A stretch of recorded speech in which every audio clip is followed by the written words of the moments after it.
Good evening. We are extremely pleased that you are here. It is nice to come together for the purpose of co-creating, is it not? We are reminding you that this gathering has not been before. For that which you are has not been before, and the combination of that which you are has not been. And so as we gather together, physical and non-physical friends, it is our full expectation that we will add unto all that is. We are not here as regurgitators, agreed? We are upon the leading edge of thought. And so we will combine thoughts, old, and create thoughts new. What about it? Let us apply what we know about deliberate creating as we are interacting here tonight. Set forth your intent clearly as you are interacting. In other words, it is good for you to identify why you are here and what you are wanting, what this time of co-creating means to you. What is it you seek? Think in terms of state of being and state of having and state of doing. Let us begin. What are you wanting? This is going to, I guess I'm going to ask the question I have about ego versus accomplishment. It seems like many of the metaphysical and different books through history, they talk about that it's egotistical to want to be the winner, or it's egotistical to be to want to be the one that has the most money. Can you speak on that for a little bit?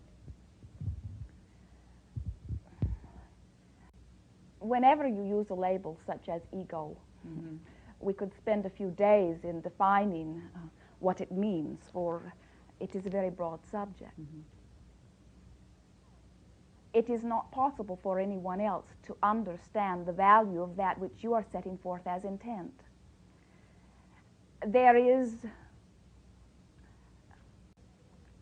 a desire from those who are seeing you from non-physical perspective to help you understand that while the physical stuff is of value, and certainly physical stuff enhances your experience, it is not the main event. Right. The objective is joy. And sometimes the gathering of trophies or the gathering of stuff is beneficial or helpful to your joy. But much of the world gets off track as they begin seeing the details of life as the main objective. And they set aside that which is the main objective, which is that resonating with broader inner being. And so very often, in an attempt to bring some balance to physical experience, the balance is struck, but then it goes further beyond. It is misunderstood. You see, it is our knowing that if you had not intended to be physical, in other words, if the physical stuff, if the interaction within the physical realm were not of value to the creative process, to the progression or evolvement of thought, you would not be here. You would have remained in your non-physical awareness only. You would be bouncing around your non-physical thoughts, but you would not be chewing on physical data. And so the physical stuff is of extreme value in the fine-tuning of this process and in the discovering of joy and in the moving forward of growth. It is never a good idea to take an answer that has been offered to someone else and then try to incorporate it into your life experience. Right. I understand. We would say anything that excites you is of value. Anything that you feel enthusiasm about is of value. Anything that brings forth positive feeling is of value. Your inner being exists in a place of pure, positive emotion. And any time you are viewing physical life through this vessel, and you are focused upon a subject that brings forth that positive emotion, you are in harmony with that which you are from broader perspective. Anytime you feel negative emotion, you have, in the moment of your thought, diverged from that which your inner being is. And since law of attraction is the order of the day, if you are in this moment thinking thoughts of lack, your inner being cannot resonate with that. And as a result, you feel empty or insecure or lonely.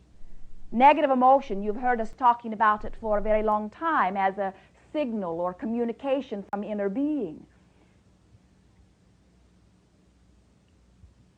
It is a signal or communication, but it is not necessarily jabbed at you. In other words, the negative emotion is not your inner being saying, no, no, no, no, no. Negative emotion is what it feels like when you consciously choose to think a thought that your inner being cannot harmonize with. Just as oil and water do not mix, your inner being in its positive place and you in a negative place cannot come together. And so any time that you are physically focused upon something that brings forth that feeling of great enthusiasm, you are upon the right path. And who outside of you could say, you should not choose that ending? Right. You should be thinking of things of more spiritual nature. You should not be thinking of physical things. And we say, leave that to the angels. They do not have the physical things to focus upon. You do, and with good reason. So focus upon it and let it all bring you joy. Sounds good. Indeed. I found that many of the people who spent most of their time in the pursuit of acquisitions and wealth were quite unhappy. As a result, as a child, I sort of had a distorted view. I assumed that it was because they were so heavily focused in what they had or what they could achieve, and they hadn't focused on anything else. So it became a challenge to see whether I didn't feel I could focus more heavily in other directions and have that as very incidental and unimportant. I'm afraid that I have always enjoyed acquisitions. So I guess I was suffering from the guilt of not living up to my own noble aspirations. And I suddenly realized what you were just talking about, that it gives me great joy. Of course. I don't feel any guilt. If I look at something that we've acquired and we're the original collectors, be it something from my childhood or something that we've gotten last week or achieved, I take great pleasure in it. So I no longer feel I need to apologize to myself for myself. Good. And and I know it's largely because your emphasis has so totally been on, in other words, it's how we approach a thing that makes a difference as to whether it's good for us or bad for us. If we enjoy it, it's good for us. There can be no negative. It is nice that you're understanding that nothing in the universe can be expressed as always appropriate or inappropriate, yes. That it has to do with the set of intentions and expectations that are involved. The majority of those who are condemning wealth, saying it is not spiritual or inappropriate in some way, do so because at one time or another they wanted. And because their wanting and their expectation were not working together, but working apart, and expectation was stronger, so they did not receive that which they wanted, they began to associate wanting with that which is not comfortable. And so wanting becomes a painful experience because it feels like lack. And when someone is focused upon lack, they are not in harmony with their inner being. They're standing there naked and alone. And so when you come along, someone who is focused upon and receiving and even joyful in your acquisition, in your money that is the equivalent of freedom to you here in this environment, then they don't like you either. In other words, they're uncomfortable with your having because it exaggerates within them the feeling of not having. But most do not understand that, and so religions have even been formed to state it is immoral or ungodly in order to focus upon material things. We should all be more spiritual. Of course, you are understanding that that's... Unfortunately, as I said, I think that the worst press of all are the people that have acquired so much and find no freedom from it, find no joy, and therefore they don't have even that to look forward to. They have had an imbalanced triad. In other words, their objective was so much upon the growth that they did not understand to put a little attention on freedom and joy is of value to keep everything in the perfect balance. Let us take just one moment here. This triad of intentions is so well formulated within you that as you are seeking growth, and you are growth seekers. Those of you who are here, you will not meet those who are more seekers of growth.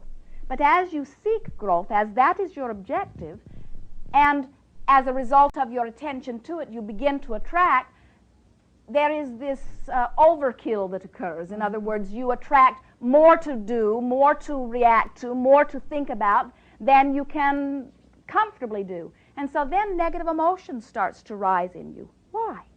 Because you are experiencing the lack of something else that is very important, the lack of freedom or the lack of joy.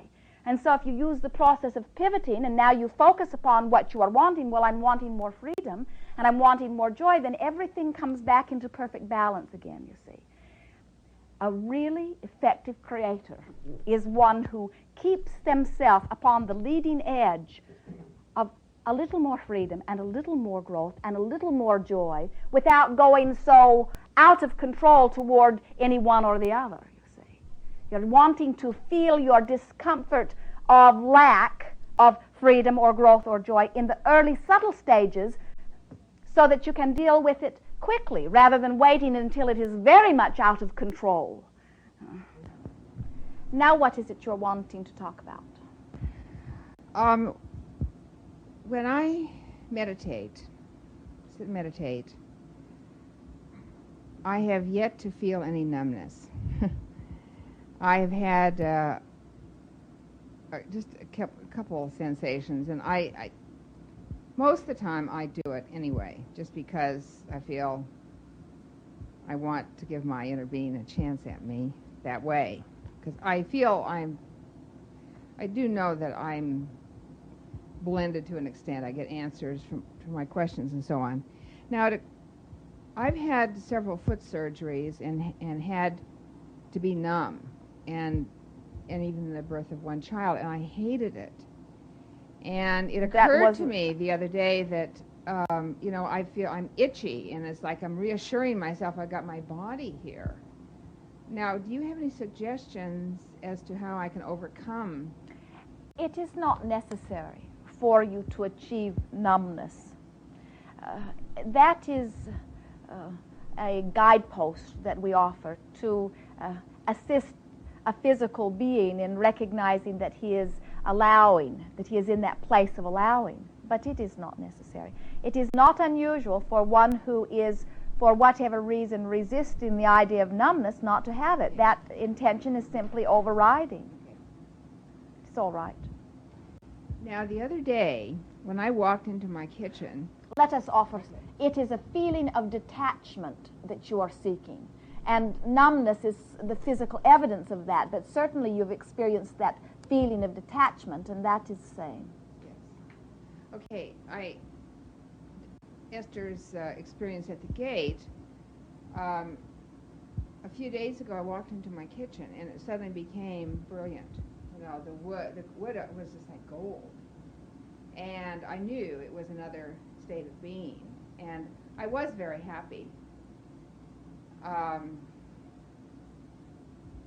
had been happy. You had been pulling on that positive rope. So. Indeed. It's not something that I could make happen again, though, it didn't seem like. Ordinarily, when you try to make something happen, there is the awareness that it isn't happening that is overriding. It is the old business of trying too hard, you see.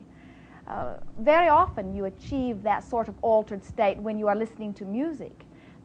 That is a time that you are relaxed and enjoying and allowing, and that is a time very often when your inner being is interacting with you, enjoying your response to the sound.